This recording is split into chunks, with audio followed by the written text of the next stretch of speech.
조선 왕조 500년 핏빛 왕좌의 대서사시 제2화 사불가론과 위화도 운명의 주사위는 던져졌다. 자, 들리십니까? 귀를 막아도 파고드는 이 소리. 이건 단순히 하늘에서 떨어지는 빗소리가 아닙니다. 억울하게 죽어간 원원들이 땅을 치며 통곡하는 소리입니다. 1388년 5월 고려의 운명이 걸린 땅 위화도. 지금 여러분의 눈앞에는 지옥이 펼쳐져 있습니다.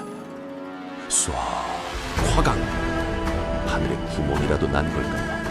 벌써 열흘째입니다. 태양은 자취를 감췄고 오직 시커먼 먹구름만이 5만 대군의 머리 위를 짓누르고 있습니다. 발밑을 보십시오. 이건 땅이 아닙니다. 진흙과 빗물 그리고 병사들의 배설물이 뒤섞인 거대한 늪입니다. 발을 한 번 디딜 때마다 쩍쩍하며 산 사람의 발목을 귀신처럼 잡아당깁니다. 살려주시오, 장군! 제발 살려주시오! 저기 강가 쪽을 보십시오. 퉁퉁 풀어터진 시신 하나가 거센 물살에 휘말려 떠내려가고 있습니다. 아니, 시신이 아니었군요. 아직 숨이 붙어있는 병사였습니다. 압록강의 검은 물결이 성난용처럼 입을 벌려 그 병사를 단숨에 삼켜버립니다. 손을 뻗어보지만 잡히는 건 허공을 가르는 빗줄기뿐. 비명조차 지르지 못하고 물속으로 사라지는 저 병사의 나이가 몇이나 됐을까요? 16, 17이나 되었을까? 고향에 두고 온 늙은 어미의 얼굴이 마지막 순간에 스쳐 지나갔을 겁니다. 이성계 장군! 도대체 어디 있는 겁니까? 당신이 신처럼 떠받드는 이 5만 명의 자식들이 물고기밥이 되고 있는데 지금 막사 안에서 대체 뭘 하고 있는 겁니까? 장막을 거칠게 젖히는 소리, 무거운 갑옷이 부딪히는 철그럭 소리. 막사 안은 바깥보다 더한 찜통입니다. 습기와 곰팡이 냄새 그리고 썩어가는 살 냄새가 진동을 합니다. 이성계 장군이 앉아 있습니다. 우리가 알던 그 호랑이 같은 기백은 어디로 갔습니다. 눈은 핏발이 서서 붉게 충혈되었고 수염에는 빗물인지 눈물인지 모를 물기가 맺혀 있습니다. 그가 거칠게 탁자를 내리칩니다. 미친 짓이야. 이건 미친 짓이야. 그의 앞에는 다 젖어서 너덜너덜해진 지도가 놓여 있습니다. 요동. 여기서 강만 건너면 바로 명나라의 땅 요동입니다. 하지만 그 강이, 저 압록강이 도저히 건널 수 없는 저승길이 되어버렸습니다. 이성계가 벌떡 일어나 막사 기동을 붙잡고 포호합니다. 보았느냐, 조민수 장군? 방금 또 한 중대가 물에 쓸려갔어.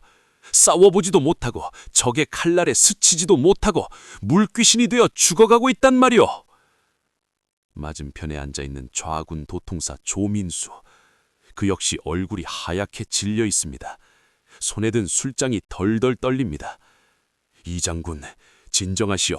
내들 모르겠소. 하지만 어명이요. 우왕체라와 최영 장군의 엄명이란 말이요. 강을 건너지 않으면 우리가 죽소.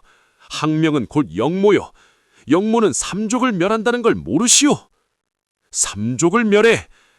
이성계가 짐승처럼 으르렁거리며 조민수의 멱살을 잡을 듯 다가답니다. 그의 목소리가 쇳소리처럼 긁혀 나옵니다.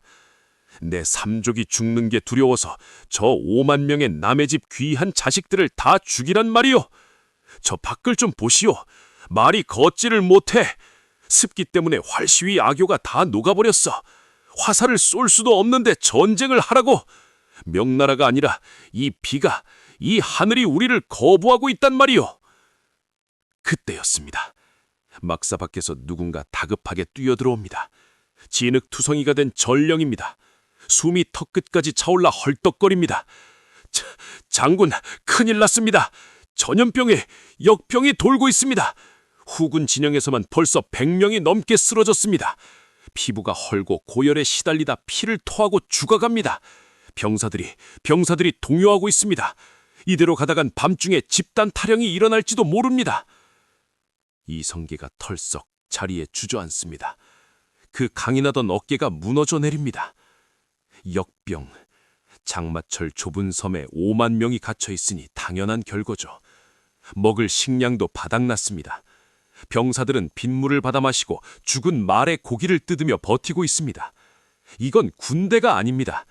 거대한 공동묘지입니다. 이성계가 두 손으로 얼굴을 감싸줍니다. 손가락 사이로 굵은 눈물이 뚝뚝 떨어집니다. 그가 나지막해 하지만 뼈에 사무치는 목소리로 중얼거립니다. 최영 형님, 대체 왜 이러시는 겁니까? 왜 이 늙은 아우의 말을 듣지 않으신 겁니까? 작은 나라가 큰 나라를 치는 것은 불가능하다. 여름에 군사를 일으키는 것은 부당하다. 온 나라의 군사가 원정을 가면 왜구가 그 빈틈을 노릴 것이다. 장마철이라 활은 녹고 전염병이 돌 것이다. 내가 그렇게 피를 토하며 사가 불가론을 올렸건만 어찌하여 우리를 이 사지로 내모으셨습니까?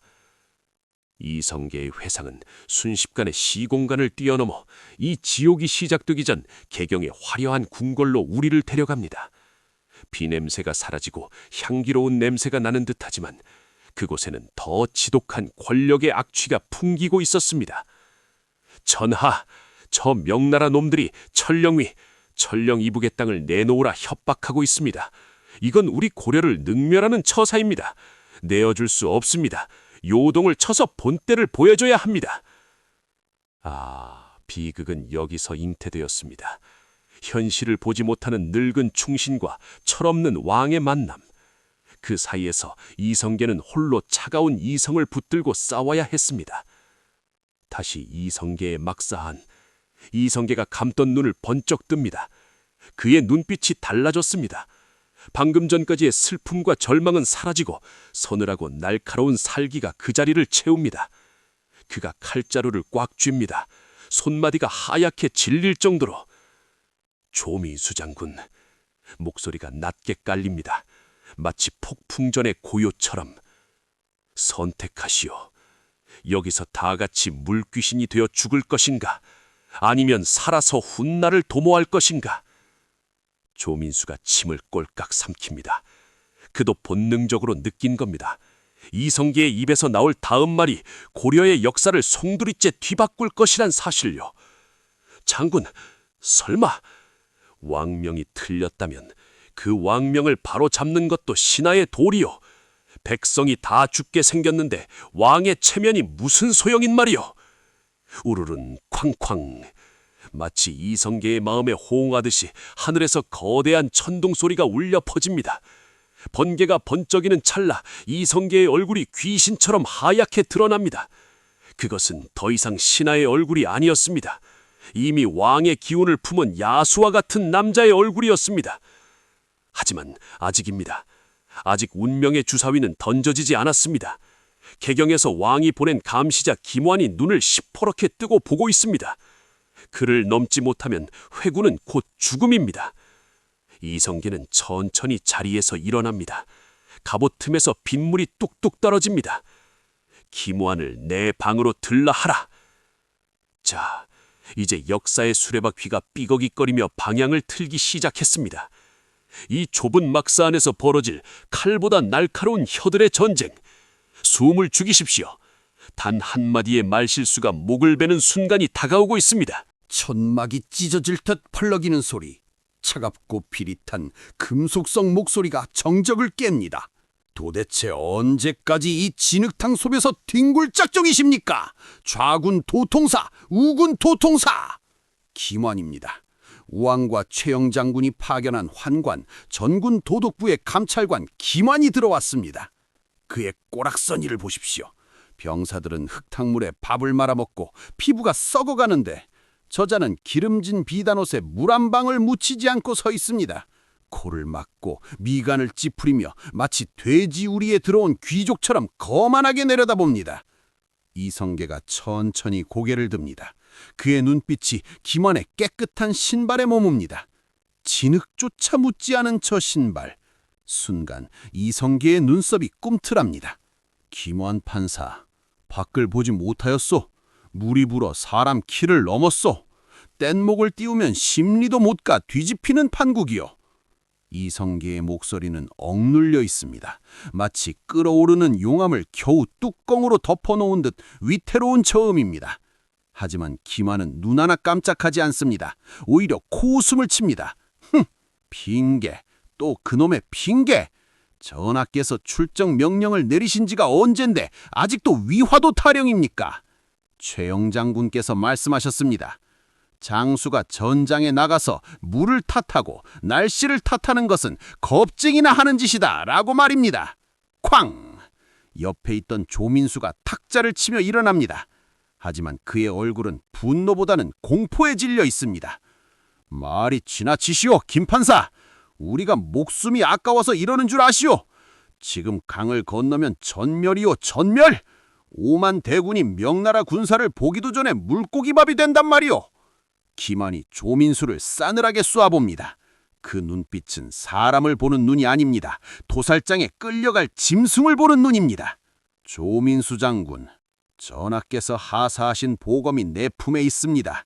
내 한마디면 지금 당장 장군의 목을 베어 군문 앞에 효수할 수도 있다는 걸 잊으셨소? 겁쟁이 장수는 필요 없습니다. 오늘 밤 안으로 도강 명령을 내리십시오. 만약 내일 아침에도 이 지긋지긋한 섬에 머물러 있다면 그때는 장군들의 머리가 먼저 압록강을 건너게 될 것입니다. 획 돌아서 나가는 발소리, 천막이 펄럭이며 찬바람이 훅 밀려 들어옵니다. 막사 안에는 다시 침묵이 흐릅니다. 하지만 아까와는 다른 침묵입니다. 죽음의 그림자가 목덜미를 스치고 지나간 서늘한 공포의 침묵입니다. 조민수가 비틀거리며 의자에 주저앉습니다. 그가 덜덜 떨리는 손으로 이성계의 소매를 잡습니다. 이 장군, 들었소? 저놈 눈빛을 보았소? 진짜요. 저놈은 진짜 우리를 벨 위인이요. 최영이 시킨 거야. 최영이 울 감시하라고 저 독사를 보낸 거라고. 조민수의 목소리에 물기가 섞어나옵니다. 평생 전장을 누비던 장수가 권력의 칼날 앞에서는 어린아이처럼 떨고 있습니다.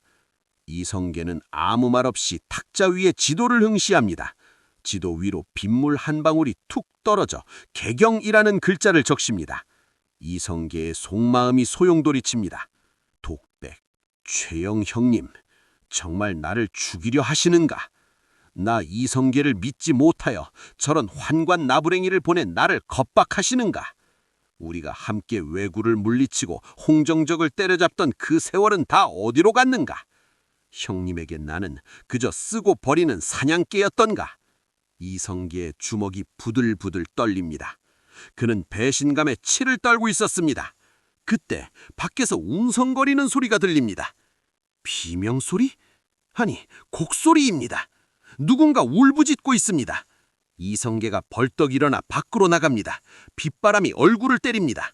병사들이 모여있는 곳, 진흙탕 속에 젊은 병사 하나가 거적에 덮여 있습니다. 그 옆에서 동료 병사가 땅을 치며 울부짖습니다. 일어나란 말이다, 이 자식아. 어머니께 보낼 월급 모았다며, 살아서 돌아가면 새끼한테 장가간다며. 이게 뭐야, 어? 싸우다 죽은 것도 아니고 굶어서 죽는 게 말이 되냐고. 굶어 죽었습니다.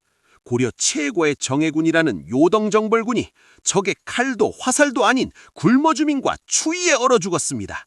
시신의 얼굴은 앙상한 뼈만 남았고 손은 나무 껍질처럼 거칠어져 있습니다.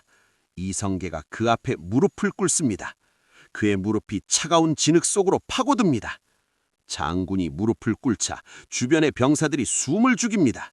빗소리만이 그들의 침묵을 채웁니다. 이성계가 떨리는 손으로 죽은 병사의 눈을 감겨줍니다. 그의 손길은 투박하지만 그 어느 때보다 따뜻합니다. 그리고 천천히 고개를 들어 병사들을 둘러봅니다. 눈, 수만 개의 눈동자가 이성계를 보고 있습니다. 그 눈들은 말하고 있습니다. 장군님, 살려주십시오. 우리는 개죽음 당하기 싫습니다. 제발 우리를 집으로 보내주십시오. 그 눈빛들이 이성계의 심장을 찌릅니다. 기만의 협박보다, 최영의 명령보다 더 무겁고 무서운 것, 바로 백성들의, 내 새끼 같은 부하들의 저 간절한 눈빛입니다. 이성계가 일어섭니다. 진흙투성이가 된 갑옷을 입은 채 그는 거대한 산처럼 우뚝 섭니다. 피에 젖은 그의 얼굴에 묘한 결기가 서립니다. 이제 결심해야 합니다. 충신으로 죽어 역사에 이름을 남길 것인가? 역적으로 몰리더라도 내 새끼들을 살릴 것인가? 이성계가 조민수를 돌아봅니다. 그리고 아주 낮게 하지만 천둥보다 더 뚜렷하게 말합니다. 조장군, 내일 아침이면 우리는 선택해야 오. 압록강 물귀신이 되느냐 아니면 미친 개를 잡는 사냥꾼이 되느냐. 조민수의 눈이 휘둥그레집니다. 미친 개, 그것이 누구를 뜻하는지 모를 리가 없습니다. 바로 개경에 있는 우왕과 최영을 겨냥한 말입니다. 장군, 지금 그 말 진심이요? 난 더 이상 내 부하들을 죽일 수 없소. 왕이 백성을 버렸다면 백성도 왕을 버릴 수 있는 법. 내일 날이 밝은 대로 전군을 소집하시오. 하지만 김원판가가 그자의 입은 내가 막겠소. 아니, 영원히 닫아버릴 것이오. 번쩍 하늘이 갈라지며 번개가 내리꽂습니다. 이성계의 반쪽이 섬뜩하게 빛납니다. 그것은 이미 고려의 장군 이성계가 아니었습니다. 새로운 나라를 꿈꾸는 혁명가의 얼굴이었습니다. 자, 이제 밤이 깊었습니다. 위화도의 마지막 밤입니다. 병사들은 추위에 떨며 잠을 청하지만 이성계의 막사에는 불이 꺼지지 않습니다. 칼을 가는 숫돌 소리만이 쓱쓱 밤새도록 이어집니다. 그 소리가 마치 고려의 목숨줄을 끊어내는 소리처럼 들리지 않으십니까? 이제 날이 밝으면 역사는 뒤집힙니다. 활시위는 당겨졌고 화살은 이미 떠날 준비를 마쳤습니다. 그 누구도, 심지어 이성계 자신조차도 멈출 수 없는 운명의 수레바퀴가 구르기 시작했습니다. 새벽 공기를 가르는 나팔 소리가 위화도의 정막을 찢어발깁니다.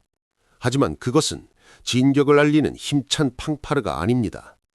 마치 짐승이 죽기 직전에 내지르는 비명처럼 습기를 머금고 처져 울리는 소리입니다. 1388년 5월 22일 운명의 아침이 밝았습니다.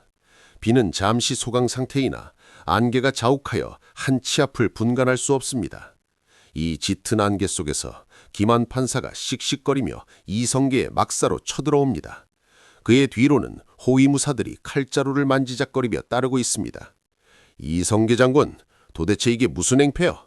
해가 중천에 뜨려 하는데 어찌하여 도강 준비를 하지 않는 거여? 내 분면 어젯밤 경고했을 텐데 내 칼이 두렵지 않소? 김한이 막사 안으로 들어서자마자 고함을 지릅니다. 하지만 막사 안의 공기가 이상합니다. 평소라면 참모들이 분주하게 움직여야 할 곳에 이성계와 조민수 그리고 각 부대의 장군들이 마치 벽풍처럼 둘러서서 김한을 노려보고 있습니다. 그들의 눈빛이 싸늘하다 못해 섬뜩합니다. 이성계가 천천히 입을 엽니다. 그의 목소리는 더 이상 갈등하는 신하의 것이 아닙니다. 이미 판결을 내린 재판관의 목소리입니다. 김환 판사, 그대는 어찌하여 눈과 귀를 닫고 사는가? 저 밖에 병사들이 울부짖는 소리가 들리지 않는가? 무슨 뚱딴지 같은 소리야? 굴령은 산과 같거늘 병사들의 칭얼거림 따위를 들어주라는 말이오. 당장 선봉대를 출발시키지요. 안 그러면 내 지금 당장. 김한이 품속에서 왕이 하사한 보검을 꺼내려 합니다. 그 순간이었습니다. 여봐라, 저 오만방자 한 자를 포박하라. 이성계의 호령이 떨어지기가 무섭게 구석에 숨죽이고 있던 이성계의 신복들이 튀어나와 김한의 팔을 꺾어버립니다. 우당탕! 김한이 진흙바닥에 처박힙니다. 그의 비단옷이 순식간에 오물투성이가 됩니다. 이건 이건 놓지 못해. 이놈들이 미쳤구나. 반역이다. 이건 반역이야. 이성계, 니놈이 정녕 역적질을 하려는 게냐? 최영 장군이 알면 니놈의 가죽을 벗겨 죽일 것이다. 김원이 발악하며 고래고래 소리를 지릅니다. 그의 눈이 공포와 분노로 뒤집혔습니다. 이성계가 천천히 걸어와 바닥에 엎어진 김원의 눈을 내려다봅니다. 이성계의 눈빛이 너무나 깊고 어두워 김원은 순간 말문이 막힙니다. 반역이라. 이성계가 씁쓸하게 웃습니다. 그 웃음 뒤에는 서슬퍼런 살기가 감돌고 있습니다. 백성을 사지로 몰아넣는 왕, 부하들을 개죽임시키려는 장군, 그들이야말로 나라를 망치는 역적이 아닌가. 나는 역적을 치러 가는 것이니 이것은 반역이 아니라 충정이다. 뭐라고? 궤변 늘어놓지 마라. 네 놈이 왕이 되고 싶어 안달이 난 게지. 더러운 야심가 놈. 입을 막아라. 듣기 거북하다. 부하들이 김원의 입에 재갈을 물립니다. 읍, 읍. 김원이 발버둥치며 끌려나갑니다. 막사 밖으로 질질 끌려가는 그의 눈에 절망이 서립니다. 그제야 그는 깨달았을 겁니다. 호랑이의 코털을 건드린 대가가 무엇인지를. 이제 남은 건 5만 군사들입니다. 이성계가 투구를 고쳤습니다. 그리고 조민수를 바라봅니다. 갑시다. 우리 형제들을 살리러. 두 장군이 막사 밖으로 나옵니다. 연병장에는 5만 명의 병사들이 도열해 있습니다. 비에 젖은 갑옷, 녹슨 창, 휑한 눈동자들. 하지만 그들의 시선은 모두 단 한 사람, 이성계를 향해 꽂혀 있습니다. 지금 무슨 일이 벌어지고 있는지 본능적으로 감지한 긴장감이 감돌고 있습니다. 이성계가 단상 위로 올라갑니다. 그가 허리춤에서 칼을 들어옵니다. 스릉! 날카로운 파열음이 위화도의 공기를 가릅니다. 병사들이 숨을 멈춥니다. 이성계가 칼끝으로 북쪽 요동 땅을 가리킵니다. 보아라. 저 앞에는 시퍼런 압록강 물이, 그 건너에는 명나라의 수십만 대군이 기다리고 있다. 너희들은 저 강을 건너고 싶은가? 정적. 아무도 대답하지 못합니다. 빗소리만이 대답을 대신합니다. 이성계가 다시 소리칩니다. 목이 터져라 외칩니다. 나는 건너고 싶지 않다. 내 사랑하는 부하들을, 내 조국의 아들들을 남의 땅 귀신으로 만들고 싶지 않다. 우리가 왜 싸워야 하는가? 나라를 지키기 위함이 아니더냐? 허나 지금 개경에는 간신배들이 왕의 눈과 귀를 가리고 죄 없는 백성들을 사지로 내몰고 있다. 이것이 진정 나라를 위한 전쟁이란 말이냐? 병사들의 눈빛이 흔들리기 시작합니다. 여기저기서 웅성거림이 일어납니다. 그동안 억눌려왔던 분노와 서러움이 터져나올 직전입니다. 이성계가 칼끝을 획 돌립니다. 북쪽이 아닌 남쪽, 고향 개경을 향해 칼을 겨눕니다. 나는 오늘 왕명을 거역하려 한다. 쿵쿵! 병사들의 가슴속에 천둥이 칩니다. 반역, 그것은 곧 죽음입니다. 하지만 이성계의 다음 말은 그 두려움마저 집어삼킵니다. 하지만 이것은 왕을 배신하는 것이 아니다. 간신 최영을 몰아내고 쓰러져가는 고려를 다시 세우기 위함이다. 나를 따르라. 나를 따르면 살고요. 도망치는 자는 죽을 것이다. 우리는 오늘 개경으로 간다. 잠시 동안의 정적, 그리고 와! 함성. 그것은 함성이 아니라 폭발이었습니다. 5만 명의 목구멍에서 터져나온 생존의 외침이었습니다. 병사들이 창을 들어 땅을 찍습니다. 쿵쿵쿵! 위화도 전체가 지진이 난 듯 울립니다. 누군가는 울고 누군가는 웃으며 옆 전우를 끌어안습니다. 살았다. 이제 집에 갈 수 있다. 깃발을 돌려라. 전군 뒤로 돌아. 부관들의 고함소리와 함께 수백 개의 붉은 깃발들이 일제히 방향을 틉니다. 북쪽을 향해 펄럭이던 깃발들이 거센 바람을 역류하며 남쪽으로 고개를 돌립니다. 그 장관을 보십시오. 마치 거대한 용이 몸통을 비틀어 승천하는 듯한 그 압도적인 광경을. 진흙탕을 박차고 나가는 말굽제 소리. 두두두두. 그 소리는 이제 패배한 군대의 도주가 아닙니다. 새로운 시대를 여는 혁명군의 진군가입니다. 한편 조민수는 떨리는 손으로 말굽비를 잡으며 중얼거립니다. 주사위는 던져졌다. 이제 멈추면 우리가 죽는다. 죽이 살기로 최영을 잡아야 해. 이성계는 말 위에서 뒤를 돌아보지 않습니다. 그의 시선은 오직 남쪽 개경의 성벽을 꿰뚫어보고 있습니다. 그의 머릿속에는 이미 최영과의 피할 수 없는 승부가 그려져 있습니다. 장면 전환, 개경, 수일 후. 평화로운 개경의 저작거리. 아무것도 모르는 백성들이 나무를 팔고 아이들이 뛰어놀고 있습니다. 그때 바닥에 놓인 물그릇의 물이 미세하게 떨리기 시작합니다. 파르르, 파르르. 진동은 점점 커집니다. 멀리서 들려오는 둔탁한 소리. 천둥 소리인가? 아닙니다. 뭐지? 산살인가? 아니, 저기 봐. 저 산등성이를 봐. 사람들이 가리킨 곳. 개경 북쪽의 산등성이 너머로 시커먼 구름대가 몰려오고 있습니다. 아니, 구름이 아닙니다. 군대입니다. 위화도에서 돌아온 5만의 성난 눌대들이 이빨을 드러내고 개경을 향해 달려오고 있습니다. 그리고 그 시각 고려 왕궁, 최영 장군은 우왕과 함께 바둑을 두고 있었습니다. 탁, 탁, 바둑돌 놓는 소리가 평화롭기 그지없습니다. 하지만 최영의 미간이 찌푸려집니다. 묘하게 가슴이 답답하고 손끝이 저려옵니다. 장군, 왜 그러시오? 어디 편찮으시오? 우왕의 물음에 최영이 고개를 젓습니다.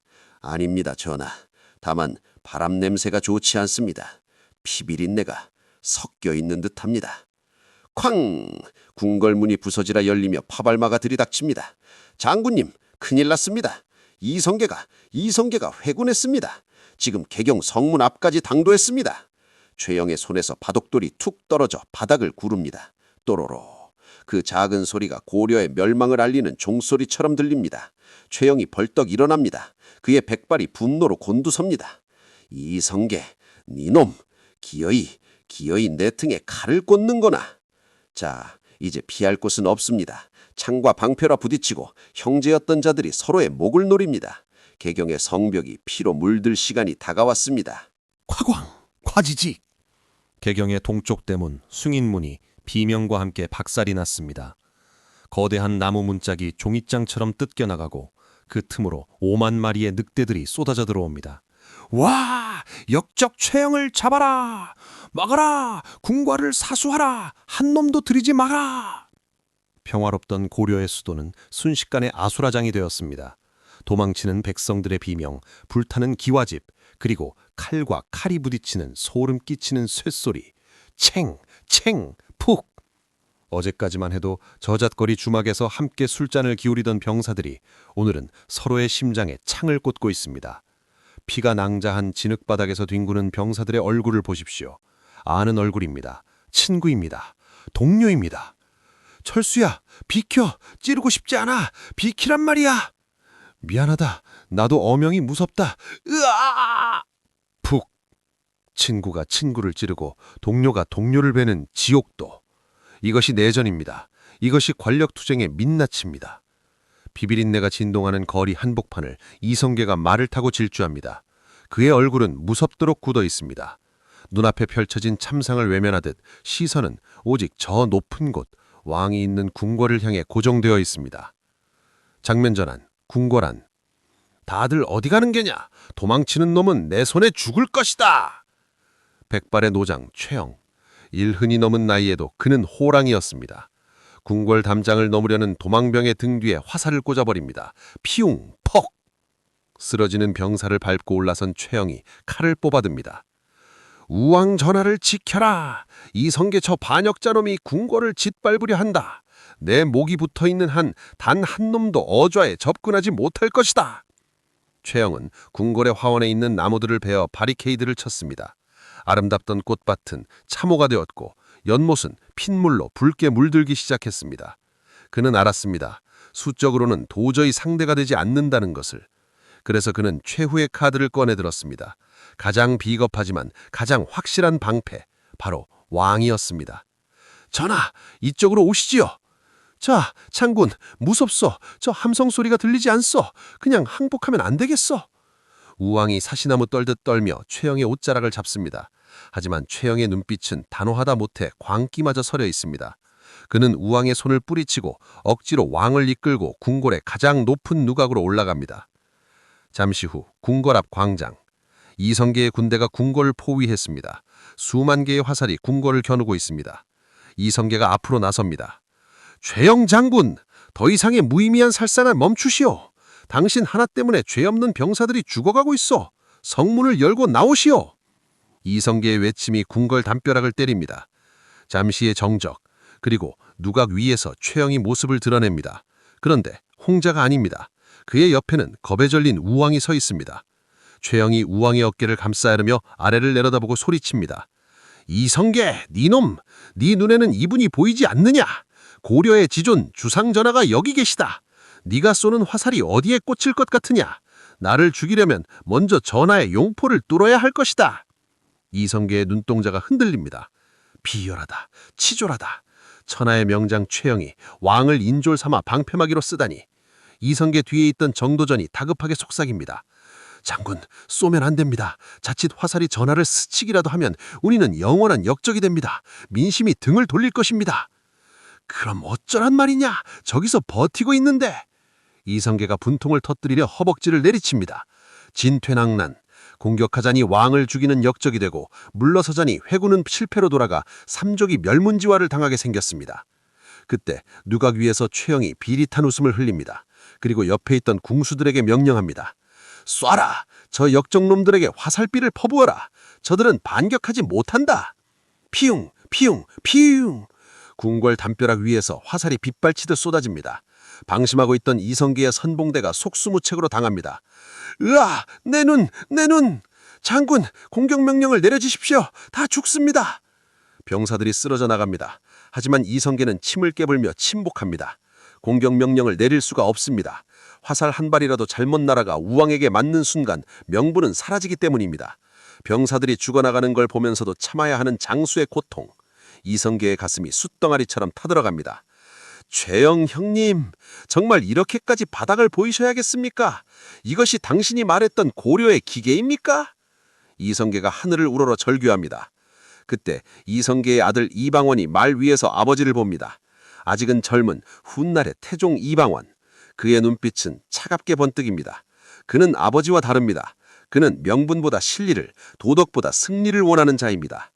이방원이 조용히 아무도 모르게 궁수대장에게 다가갑니다. 그리고 귀에 대고 속삭입니다. 누각을 노리지 마라. 에? 그럼 어디를? 담장을 넘어 뒤쪽 화원으로 돌아가라. 후문을 부수고 들어가 닥치는 대로 베어버려라. 왕이 있는 곳만 빼고 궁궐 전체를 불태워도 좋다. 연기로 질식시켜 끌어내라. 하지만 이성계 장군님의 명령이 없으셨... 지금 아버지는 망설이고 계시다. 이대로 가면 다 죽어. 네 가족까지 몰살당하고 싶으냐? 책임은 내가 진다. 당장 움직여. 이방원의 서슬퍼른 명령에 궁수대장이 침을 꿀꺽 삼킵니다. 그리고 은밀하게 병력을 빼돌려 궁궐의 뒷문으로 향합니다. 다시 궁궐 앞, 최영은 승기를 잡았다고 생각했습니다. 이성계가 꼼짝 못하고 당하고 있으니까요. 보아라 전하, 저놈들은 겁쟁이들입니다. 감히 전하의 위험 앞에 오금이 절어 화살 하나 날리지 못합니다. 하지만 최영의 웃음소리는 오래가지 못했습니다. 매캐한 연기 냄새, 어디선가 타는 냄새가 바람을 타고 날아옵니다. 최영이 킁킁거리며 뒤를 돌아봅니다. 그 순간 불이야! 후원에 불이 났다! 저기 뒷문을 뚫었다! 내시들이 죽어나간다! 궁궐 안쪽에서 시펄건 불길이 치솟습니다. 이방원의 별동대가 지른 불입니다. 검은 연기가 누각을 덮치고 시작합니다. 콜록, 콜록! 우왕이 기침을 하며 주저앉습니다. 병사들은 당황해 우왕좌왕 흩어집니다. 최영의 얼굴이 흑빛으로 변합니다. 앞문은 이성계, 뒷문은 화마, 도간에 든 쥐가 된 꼴입니다. 하지만 최영은 칼을 놓지 않습니다. 그는 마지막 남은 호위무사들을 모아 우왕을 앞에 막섭니다. 물러서지 마라! 여기가 우리의 무덤이다! 이성계의 목을 베어 저 불길에 던져주마! 이제 최후의 육탄전이 시작됩니다. 화살은 끝났습니다. 서로의 살냄새가 맡아지는 거리에서 칼과 칼이 부딪히고 살점이 튀는 도륙의 현장이 펼쳐집니다. 이성계가 마침내 결단을 내리고 말배를 걷어찹니다. 히히히! 전군 돌격! 단 왕의 털끝 하나도 건드리지 마라! 오직 최영 하나만 잡아라! 우와! 선한 파도가 궁궐 담벼락을 넘어 최영의 창에 덮쳐갑니다. 불타는 궁궐, 비명 지르는 왕, 그리고 서로를 죽이려 달려드는 두 영웅. 고려의 마지막 숨통이 끊어지기 직전의 처참한 광경. 누가 충신이고 누가 역적인가? 그 답은 이제 오직 살아남는 자만 있을 수 있습니다. 터닥, 터닥. 목재가 타들어가며 무너지는 소리. 매캐한 연기 속에서 헐떡이는 거친 숨소리들. 다 덤벼라, 이 쥐새끼 같은 놈들아! 궁궐 안은 이미 지옥의 용광로입니다. 검은 연기가 자욱한 대전 앞 복도, 그곳에 백발의 늙은 호랑이 한 마리가 피칠갑을 한 채 서 있습니다. 최영입니다. 그의 갑옷은 이미 너덜너덜해졌고 투구는 어디로 날아갔는지 산발이 된 흰 머리카락이 피와 땀에 젖어 얼굴에 달라붙어 있습니다. 하지만 그의 손에 들린 검은 아직도 서슬퍼렇게 빛나고 있습니다. 이성계의 병사들이 그를 둘러싸고 있지만 감히 접근하지 못합니다. 방금 전에도 덤벼들던 병사 셋이 단칼에 목이 달아났기 때문입니다. 최영의 눈은 이미 사람이 아닙니다. 나라를 지키다 죽기로 작정한 수호신, 아니 악귀의 눈입니다. 오너라, 네 놈들의 더러운 피로 이 궁궐 바닥을 닦아주마. 이성계는 어디 있느냐? 그 겁쟁이 놈은 내 앞에 나타난지도 못하느냐? 최영이 허공을 향해 포호합니다. 그 목소리가 어찌나 쩌렁쩌렁한지 불타는 석가래가 진동할 지경입니다. 그때 병사들의 벽이 홍해처럼 갈라집니다. 저벅 저벅 저벅. 묵직한 발소리와 함께 검은 두정갑을 입은 사내가 걸어 나옵니다. 이성계입니다. 두 영웅의 시선이 허공에서 부딪힙니다. 마치 불꽃이 튀는 듯합니다. 수십 년을 함께 전장을 누비며 서로의 등을 맡겼던 형제이자 동지, 홍전적을 때려잡을 때도 왜구를 무찌를 때도 늘 함께였던 두 사람. 하지만 지금은 서로의 목을 겨눈 원수가 되어 마주섰습니다. 이성계가 멈춰섭니다. 그의 눈가가 미세하게 떨립니다. 눈앞의 최영은 너무나 늙고 지쳐 보입니다. 하지만 그 기백만큼은 태산처럼 거대하여 이성계를 짓누릅니다. 형님, 이성계의 입에서 탄식 같은 한마디가 흘러나옵니다. 그 한마디에 최영의 눈썹이 꿈틀합니다. 형님? 누가 네 놈의 형님이냐? 내 아우 이성계는 압록강을 건너다 죽었다. 지금 내 앞에 서 있는 놈은 왕의 등에 칼을 꽂은 역적 괴수일 뿐이다. 어찌하여 백성을 보지 않으십니까? 저 밖에서 굶져 죽고 맞아 죽고 물에 빠져 죽은 5만 명의 자식들은 보이지 않으십니까? 오직 저 멍청하고 타락한 왕 하나만 지키는 것이 형님이 말하는 충입니까? 이성계가 가슴을 치며 소리칩니다. 피를 토하는 듯한 절규입니다. 하지만 최영은 흔들리지 않습니다. 그는 비릿한 미소를 지으며 칼끝을 이성계의 목으로 겨눕니다. 이성계, 너는 모른다. 충이란 왕이 옳아서 따르는 것이 아니다. 왕이기 때문에 따르는 것이다. 그것이 무너지면 나라는 짐승의 서굴이 된다. 네놈이 지금 백성을 위한다 떠들지만 결국 네놈이 원하는 건 저 용상이 아니더냐. 네놈의 그 더러운 야심을 내 모를 줄 알았더냐. 정곡입니다. 이성계의 동공이 흔들립니다. 정말 나는 야심이 없는가? 정말 백성만을 위해서 이곳에 왔는가? 아니면 내 마음 깊은 곳에 꿈틀대던 권력욕이 나를 이곳으로 이끌었는가? 최영계 발은 비수처럼 이성계의 양심을 찌릅니다. 하지만 이미 늦었습니다. 돌아갈 다리는 불탔고 멈추면 죽습니다. 이성계가 입술을 깨물며 칼을 뽑습니다. 스르릉. 역사가 판단할 것입니다. 내가 역전인지 아니면 썩은 고려를 도려낸 의원인지 형님을 베겠습니다. 오라! 내 늙은 뼈를 밟고 가라! 최영이 괴성을 지르며 달려듭니다. 늙은 호랑이의 마접 도약, 챙캉! 두 거목의 칼이 맞부딪힙니다. 불꽃이 튀고 쇳가루가 흩날립니다. 힘과 힘의 대결. 하지만 세월은 속일 수 없는 법. 최영의 칼은 무거웠고 이성계의 칼은 빨랐습니다. 몇 번의 합이 오고 가고 퍽! 이성계의 발차기가 최영의 명치를 강타합니다. 컥! 최영이 뒤로 나둥굽니다. 그 천하장사 최영이 바닥에 쓰러져 흙먼지를 뒤집었습니다. 그가 다시 일어나려 꿈틀거리지만 순식간에 이성계의 병사들이 접쳐 그를 제압합니다. 수십 명의 병사가 최영의 팔과 다리를 짓누릅니다. 놔라! 이건 놓지 못해! 비겁한 놈들! 나를 죽여라! 차라리 죽여라! 바닥에 얼굴이 처박힌 채 발버둥치는 최영. 그 처참한 모습에 이성계는 고개를 돌립니다. 차마 볼 수가 없습니다. 자신의 우상이었고 스승이었고 형님이었던 남자가 진흙탕 속에서 짐승처럼 물부짖는 꼴을. 그때 등 뒤에서 문이 열려 우왕이 끌려 나옵니다. 이방원이 우왕의 팔을 거칠게 잡아 끌고 있습니다. 이건 놓아라! 내가 왕이다! 감히 옥체에 손을 대느냐!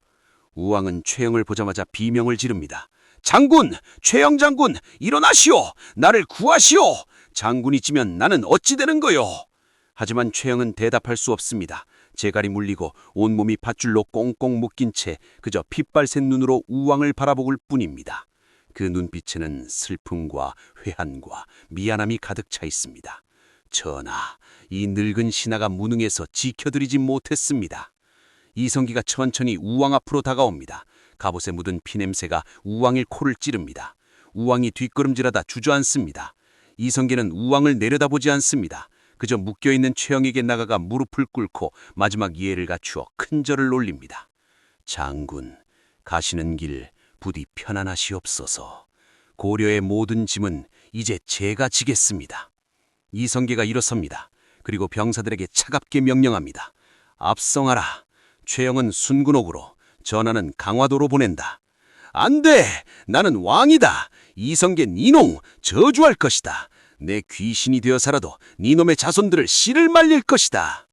우왕의 악에 바친 저주가 불타는 궁궐에 메아리칩니다. 최영이 끌려나갑니다. 질질 끌려가는 그의 시선이 마지막으로 궁궐의 용마루에 머뭅니다. 500년을 버텨온 고려의 왕실, 그 기둥이 무너져 내리고 있습니다.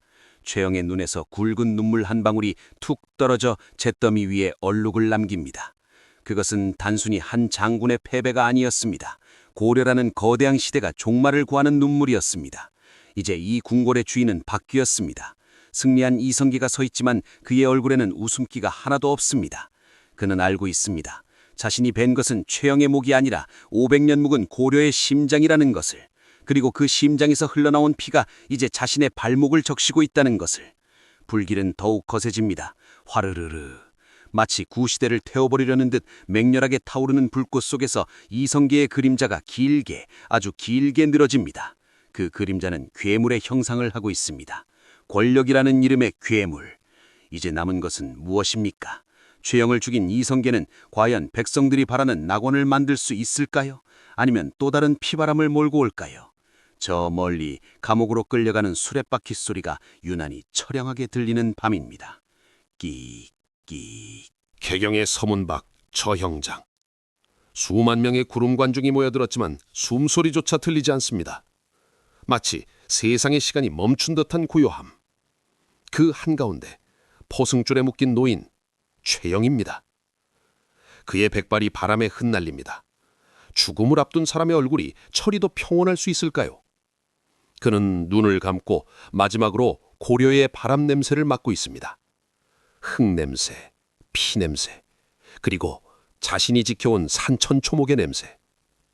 집행관이 떨리는 목소리로 판결문을 읽습니다. 죄인 최영은 왕을 속이고 국정을 농단하여 백성을 도탄에 빠뜨린 죄로 참형에 처한다. 거짓말. 저기 모인 백성들도 알고 집행관도 알고 심지어 저 하늘도 합니다. 그다 평생 단 한 푼의 뇌물도 받지 않은 청백리였다는 것을, 오직 고려만을 위해 미친 듯이 칼을 휘두는 바보 같은 충신이었다는 것을.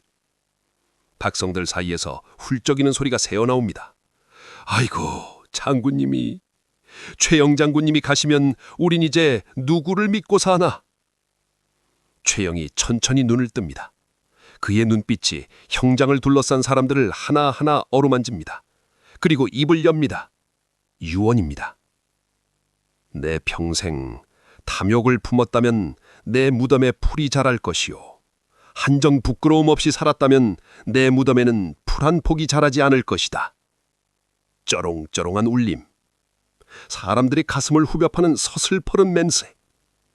망나니의 칼이 춤을 춥니다. 햇빛을 받아 번뜩이는 칼날이 허공에서 원을 그립니다. 최영은 고개를 꼿꼿이 듭니다. 마지막 순간까지 비굴하게 고개를 숙이지 않습니다. 그는 저 하늘 넘어 먼저 간 공민왕을 보고 있는 걸까요? 전하, 영이 갑니다. 술 한 잔 잠받아 주시오. 서걱. 돈탁하고 끔찍한 소리와 함께 고려의 거목이 쓰러졌습니다. 붉은 피가 메마른 땅을 적십니다. 백성들이 오열합니다. 땅을 치며 통곡합니다. 장군님, 장군님. 그 시각 이성계의 사가, 승전 축하연이 벌어져야 할 그곳은 초상집처럼 조용합니다. 이성계는 술잔을 든 채 멍하니 허공을 응시합니다. 그의 눈가가 붉게 젖어 있습니다. 손에 든 술잔이 파르르 떨립니다. 형님, 부디 처승에서는 무거운 갑옷 벗어 던지시고 편히 쉬시오. 이성계가 술을 바닥에 뿌립니다. 그의 어깨가 들썩입니다. 승리의 기쁨? 권력의 달콤함? 지금 이성계가 느끼는 것은 지독한 상실감과 외로움뿐입니다. 자신을 알아주던 유일한 적수이자 동지를 제 손으로 베어버린 자의 고독. 그는 이제 홀로 이 험한 파도를 헤엄쳐 나가야 합니다. 하지만 감상은 짧고 권력은 개입니다. 이성계의 뒤편 어둠 속에 앉아있는 두 남자, 정도전과 정몽주, 그리고 문 밖에서 팔짱을 끼고 서 있는 청년 이방원. 이들의 눈빛이 심상치 않게 엇갈립니다. 정몽주가 이성계에게 다가가 술을 따릅니다. 장군, 슬픔을 거두십시오. 이제 간신 최영이 사라졌으니 장군께서 이 고려를 다시 일으켜 세우셔야 합니다. 썩은 살을 도려냈으니 새 살이 돋아나게 해야지요. 저 포운 정몽주가 도와드리겠습니다. 정몽주의 말은 고려의 개혁입니다. 왕씨의 나라 고려를 지키면서 병든 부분만 고치자는 것이죠. 이성계는 묵묵히 고개를 끄덕입니다. 아직은 정몽주의 말이 맞다고 생각합니다. 그러나 문 밖에 이방원은 코웃음을 칩니다. 3살? 훅 끼는군. 집이 다 무너져 가는데 석가래 몇 개 간다고 집이 되나? 다 허물고 새로 지어야지. 아버지는 너무 무르다. 그리고 저 정몽주, 저자가 문제다. 최영보다 더 질긴 놈일지도 몰라.